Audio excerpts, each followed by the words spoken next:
Quando os ponteiros se encontram e que nós ouvimos as 12 badaladas.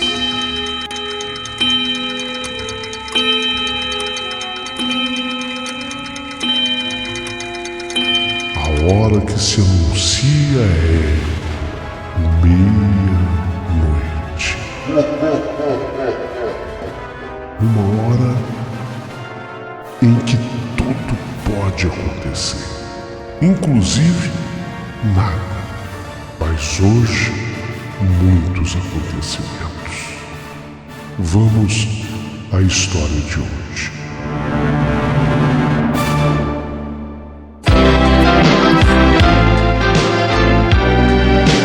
Rádio Emoção, Paulinho Boa Pessoa. A verdade de cada um.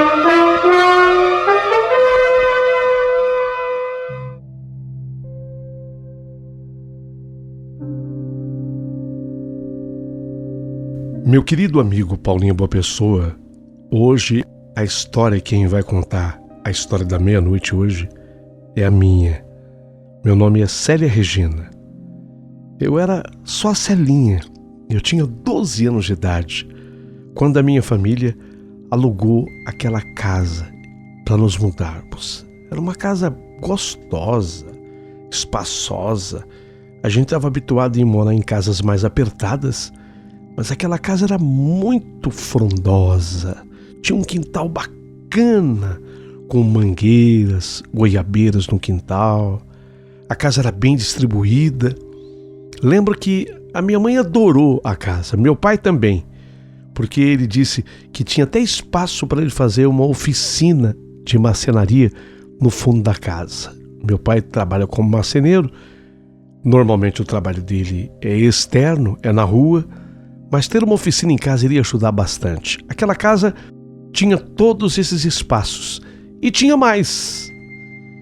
Impressionante o sofá que havia na sala. Era o único móvel que havia ficado na casa. A pessoa que estava alugando o imóvel dizia: olha, observem esse sofá, dá uma olhadinha. Eu tenho pena de tirar esse móvel daqui, porque ele foi feito sob medida para a sala. Dá uma olhada. Todo feito em madeira, os estofados de couro. Sentem. Nossa, não tinha coisa mais macia do que o estofado de couro daquele sofá. Tanto no assento, como também no encosto. E o encosto, ele era alto, de forma que você podia apoiar também a cabeça. O móvel era perfeito. E era um sofá muito grande, fora da medida padrão. Ele ocupava toda a extensão da parede e ele não tinha poltronas. Então, normalmente o sofá é o sofá e 2 poltronas. Esse não. Era só o sofá principal, mas longo, porque ele ocupava toda a extensão da parede. Então, a pessoa que alugava dizia: olha, se não for incomodar, eu deixo o sofá aqui com vocês, porque eu não tenho onde colocá-lo, em primeiro lugar, eu não tenho para quem vendê-lo, e é uma peça especial. Vocês sentaram, vocês viram a qualidade do sofá? A minha mãe se apaixonou, meu pai idem, meus irmãos também, e eu, a mais velha, provei na hora. Eu ficava assim, sabe, toda hora sentando no sofá e fazendo aquele movimento assim, para cima e para baixo, sentada, para sentir a maciez e a beleza do sofá. Então ali ia ser o meu canto, e tudo era naquele sofá, sabe? A partir daquela nova vida, tudo era ali. Os meus estudos, eu gostava de estudar falando comigo mesmo em voz alta, como se eu fosse a professora. Então eu me explicava a matéria. E eu fazia tudo isso, às vezes deitada ou sentada no sofá de couro, um couro marrom, macio e extremamente comprido. Um sofá maravilhoso que ficava de frente para a televisão. E eu fui gostando tanto do sofá, que ele passou a ser até um problema, porque eu gostava de assistir até os últimos programas, porque a minha família acorda muito cedo, sempre foi assim. Eu também acordo cedo, mas eu gostava de ficar, eu era a última a desligar a televisão. Eu com 12 anos de idade. Então eu convenci a minha mãe, meu pai, a ficar ali no sofá e começou a se tornar um hábito. Em dias que estava fazendo frio, eu levava comigo cobertores, edredons e ficava assistindo o meu programa predileto na TV ou um filme. E eu só saía dali quando acabava o programa ou acabava o filme. Mas, em verdade, eu deixei de sair dali porque ia batendo o cansaço e eu estava com todos os meus apetrechos prontinhos. Eu transportava para o sofá meu travesseiro, eu levava para o sofá meu edredom, meu cobertor. Então, como eu era a última a desligar a TV naquele programa predileto, ali eu me deitava e ali eu comecei a dormir, sem, lógico, evitar confusões e conflitos com a minha mãe, porque ela não queria. Não, eu não quero que durma aqui na sala, eu quero que você durma no teu quarto, senão você vai se acostumar com isso. E eu cismei, eu era apaixonada pelo tal do sofá. Era muito macio, gostoso. E uma vez que eu me acomodava ali, a ninguém me tirava mais para me levar para o quarto. E toda noite era assim, toda noite. Mas, naquela noite, depois que morávamos na casa, havia mais ou menos uns 6 meses, eu tinha já inclusive completado 13 anos. Eu tinha feito aniversário. Eu me lembro que foi logo após uma semana depois do meu aniversário de 13 anos. Naquela noite, eu ia viver uma experiência que eu passo a narrar agora e que eu não desejo a ninguém. E eu só era uma menina.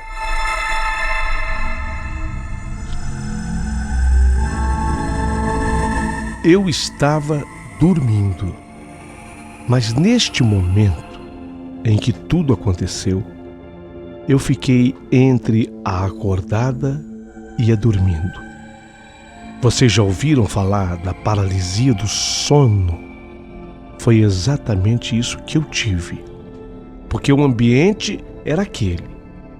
A sala, a TV havia dormido ligada, porque eu acabei adormecendo, ela estava fora do ar. Sabe quando a TV sai da sintonia? Ela estava fora do ar. Então eu do sofá, estava tudo escuro, apenas a claridade da televisão fora do ar, com aquele chuvisco característico de TV fora do ar. Hoje quase não se vê isso, mas antigamente era muito comum de acontecer. TV fora do ar e aquele chuvisco na tela. De repente, eu percebi que tinha mais alguém naquela sala.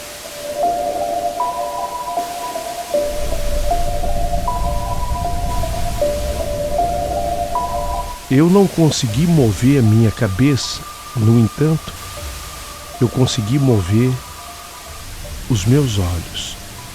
E exatamente à esquerda da televisão, eu vi. Era um homem que estava sentado numa cadeira de rodas. Este homem estava me observando. A cabeça dele baixa, me parecia velho, os cabelos brancos, mas eu não podia concluir com certeza em decorrência da falta de visibilidade, porque estava tudo escuro, a única claridade, a tela da TV, mas ele estava na lateral da TV e não na frente, ele estava à esquerda da TV, de forma que a visão que eu tive foi exatamente essa. Quando eu me apercebi que aquele homem estava ali comigo na sala, eu comecei a me apavorar. E me apavorei mais ainda quando tentei me mexer do sofá e não consegui. Eu não conseguia mover a cabeça e eu não conseguia falar.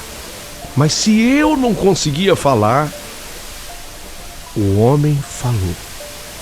Com uma voz rouca, o homem disse: eu tô doente. Eu tô doente, eu preciso descansar. Esse é o meu lugar. O sofá é meu. Eu preciso descansar. Foi nítida, apesar de fraca. A voz realmente ela era de quem estava doente, de quem tinha problemas. Mas apesar disso, ela foi clara, foi nítida. E eu queria responder para ele que eu iria ceder então o lugar que era dele. No entanto, a fala não me saía. Assim como eu tentei me mexer para correr dali, fugir dali e não consegui. E o homem, sentado numa cadeira de rodas, mas eu também não tinha visão completa da cadeira de rodas, mas era uma cadeira de rodas. Ele continuou me fitando com o restante do corpo coberto por uma sombra incomum. Então não dava para eu ver se era um cobertor. Era uma sombra incomum que cobria o restante do corpo daquele homem. E ele repetiu: eu tô doente. Esse lugar é meu. Eu preciso descansar. Eu preciso descansar. Eu tentava falar, mas a voz me era abafada pelo medo. Eu tinha dificuldade para cobrir o meu rosto, porque a tentativa minha era de cobrir o meu rosto, porque eu não queria mais ter aquela visão. Eu não queria mais olhar e ver aquele homem ali. No entanto, nem isso eu conseguia. Como sequer eu conseguia virar a minha cabeça, o meu pescoço não se movia, porque eu queria desviar o olhar dele. O homem continuava falando e usando uma entonação diferente. Você não tá vendo que eu sou doente? Vamos! Você não tá vendo que eu sou doente? Eu sou doente. Vamos! Sai daí! Sai daí! Meu Deus! Eu queria sair. Eu queria correr pro quarto da minha mãe e do meu pai, mas eu não conseguia me mover. Eu estava presa no sofá. O sofá parecia ter uma cola, uma super bonder, que havia fixado o meu corpo ali. Eu não conseguia mexer. Nada, absolutamente nada. Eu só mantinha meus olhos abertos, e os meus olhos abertos iam direto na figura daquele homem que reclamava: vamos, não vê que eu tô doente? Sai daí! Sai daí! Você não vai sair? Eu tentava ignorá-lo. Eu tentava rezar para que o pesadelo passasse e terminasse. Será que é um pesadelo? Não, eu tô acordada, tô vendo tudo isso. Só que eu não consigo me mover. Tentei mais uma vez me levantar para conseguir chegar até o quarto do meu pai e da minha mãe. Não deu. Foi nesse instante que o velho, na cadeira de rodas, ele se colocou de pé. Então, não era aleijado, porque estava numa cadeira de rodas. Ele se colocou de pé. E ao ficar de pé, aquela sombra que cobria o corpo dele continuou. Era uma sombra que não me deixava ver absolutamente nada do corpo do homem. Eu apenas vi o rosto, a cabeça, cabelos brancos. a boca que se movia ao falar. Isso eu via. E o homem caminhou na minha direção, sem que eu pudesse ouvir seus passos. Ele não tinha aquela coisa de arrastar o pé pelo chão, porque se houvesse isso, eu queria que alguém mais na casa escutasse. Não, ele vem ao meu encontro, ele vem caminhando. Eu sabia que era caminhando, mas parecia que flutuava. Ele não produzia som, nenhum som ao caminhar. E olha que era assoalho na casa. Não era chão cimentado com ladrilho. Não era taco. Não, era assoalho. Qualquer pessoa que andasse ali acabava produzindo um som. Ele não. Ele praticamente flutuou. E quando ele chegou do meu lado no sofá, ele deitou o seu corpo gelado sobre o meu. E como ele era pesado para um velhinho doente, que quando eu olhei me parecia muito magro, eu via os ossos do seu rosto. Ele era extremamente pesado e o corpo dele agora me esmagava. O peso daquele homem me esmagava. E nesse momento ele começou a rir. Ele, o velhinho, ele começou a rir. Uma risada macabra, aquela risada de psicopata.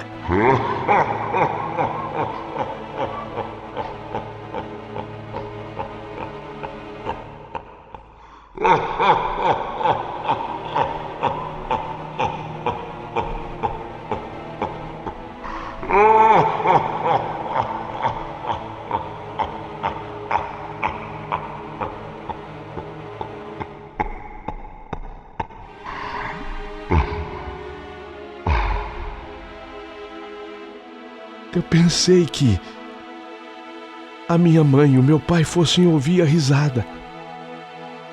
Não. Ninguém escutou. Ninguém ouviu. Senti um calafrio ao perceber que o corpo dele estava congelado e rígido, como se estivesse morto há dias. E conforme ele gargalhava, numa risada quase que forçada, eu sentia um bafo, um cheiro. Eu não sei que cheiro era que eu sentia, mas a risada dele vinha com uma baforada indefinida, porém mal cheirosa. Aquilo tudo que eu vivi era tão real que eu posso aqui descrever as sensações que eu sentia com imensa riqueza de detalhes. O velho me mobilizava apenas com seu peso, como se ele quisesse descansar ali mesmo. Os momentos de agonia duraram até o momento que eu consegui soltar um grito.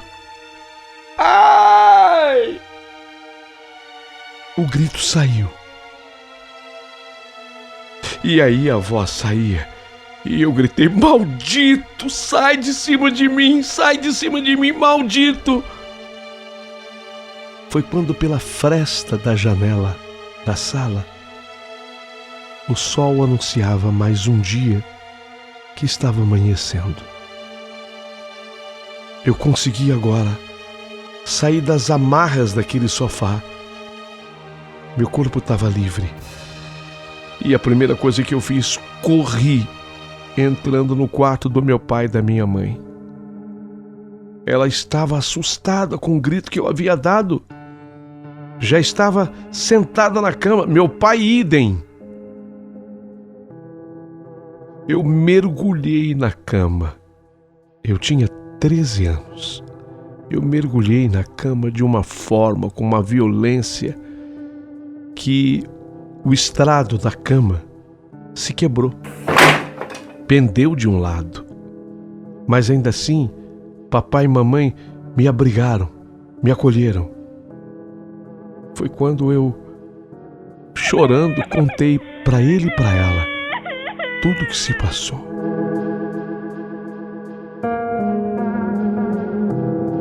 Papai e mamãe me confortaram, fizeram comigo uma oração.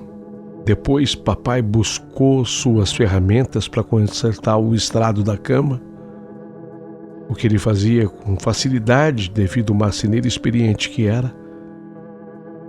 E nesse dia eu até consegui faltar da escola, de tão assustada que eu fiquei, de tão assustada. Mas lá na sala de aula, o Pedro era um amigo, mais do que amigo, a gente gostava um do outro. E o Pedro, quando observou que eu não tinha ido num dia importante, uma vez que nós estávamos nos preparando para a prova, ele passou lá em casa, o Pedro, para conversar comigo. Detalhe, o Pedro, ele era filho da senhora que nos alugou a casa. O Pedro foi lá, me levou a matéria. Havia aquele interesse mútuo entre mim e ele. A gente se gostava. Pensava naquelas coisas do namoro muito próximo do infantil. E eu, enquanto estava copiando a matéria que ele foi me passar, que era importante para a prova, eu acabei contei para ele, sem deixar escapar um detalhe do porquê que eu não tinha ido à escola e da forma como tudo aconteceu. Ele deu um salto, Pedro. A face dele ficou vermelha. Ele se ruborizou de maneira inexplicável. Ficou vermelho. Me olhou assustado. Até gaguejou num comportamento nada casual da parte dele. E ele disse a mim: olha, eu tô impressionado. Eu tô impressionado, Célia Regina. Por quê? Não sei se é coincidência. Como assim? Coincidência o quê? Eu perguntei para ele, já com os olhos arregalados. Quem morava aqui, nessa casa, era meu tio. Meu tio morava aqui há anos atrás. Ele estava velho e depois de ter a doença diabetes, acabou tendo um pé dele amputado e ele foi para uma cadeira de rodas. Ele morreu aqui nessa casa, num dos quartos. O sofá foi ele quem mandou fazer. Era o lugar preferido dele.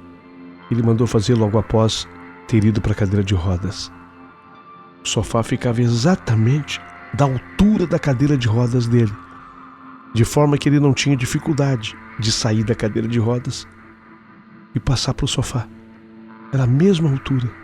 Por isso que o sofá é especial e foi especialmente feito para ele. Será que você viu o meu tio? Não sei. Só sei que tudo foi tão macabro, e respondi para ele com voz acanhada. Então, se foi um pesadelo, foi muito real, né, Célia? Muito real. Se foi real, não posso afirmar com certeza. Só sei que, na noite seguinte, eu resolvi dormir no meu quarto. Nunca mais na sala. Se foi real ou não o pesadelo, ou o que eu vivi ali, que eu não posso chamar aquilo de sonho, porque eu estava exatamente no lugar que eu estava deitada. Vi tudo. Então eu não sei dizer se foi real ou pesadelo, com certeza não posso. Só sei e afirmo que no dia seguinte, a partir da noite seguinte, eu passei a dormir no meu quarto. Na sala nunca mais. E nunca mais naquele sofá. Nunca mais. Depois, o meu pai e a minha mãe, assustados que ficaram, deram um jeito. Meu pai, como marceneiro, se ofereceu para a dona da casa para dividir o sofá. O sofá era muito longo. Ele era um sofá muito longo. Então meu pai, como marceneiro, fez uma divisão. Deu para se aproveitar o sofá e ainda 2 pequenas poltronas. Daquele sofá, ele se transformou num sofá e 2 pequenas poltronas que foram negociados pela dona da casa. E aí veio para minha casa um novo jogo de sofá. Continuamos na casa, porque a casa era muito boa. Meus pais não queriam abrir mão dela. 2 anos depois, isso eu sei bem que foram 2 anos depois, porque eu tinha 15 anos. Um dia, ao acordar de madrugada, sentindo sede e vontade de ir ao banheiro, eu de novo tive a visão.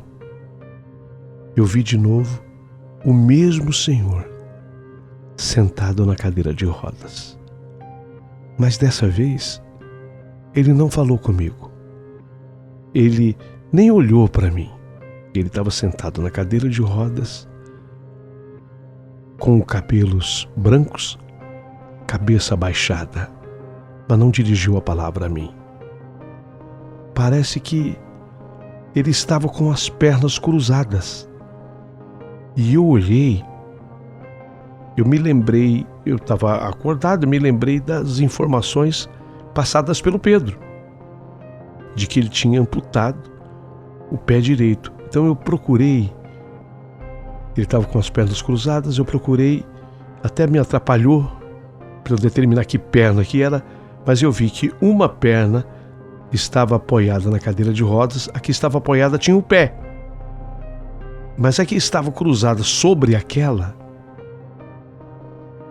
não mostrava, só se via a barra da calça, eu não via o pé. O que ajudou a configurar que de fato fosse o tio dele que estava ali.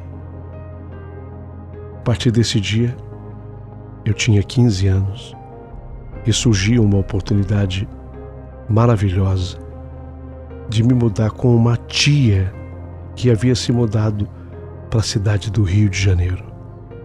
Eu tinha grande vontade de ir para lá. Aproveitei. Falei com os meus pais, que sempre adoraram essa tia, e fiz a mudança. E foi lá que eu acabei construindo toda a minha vida. Mas essa passagem eu jamais irei esquecer. Foi muito significativa. Tem muita gente que me pergunta, nesse momento da história, e o Pedro? Que pena. Não deu certo porque nós fomos apenas namoradinhos do tempo da escola. Depois que eu segui para o Rio de Janeiro, acabei seguindo por outros caminhos e ele também. Mas esta é a história da Célia Regina. Essa era a história que eu tinha para contar. Se você gostou, curta dando o seu joinha. Deixa o teu comentário aqui no canal do Paulinho Boa Pessoa. E se sobrar gentileza, aproveita e manda um valeu demais pro Paulinho Boa Pessoa, porque ele bem o merece.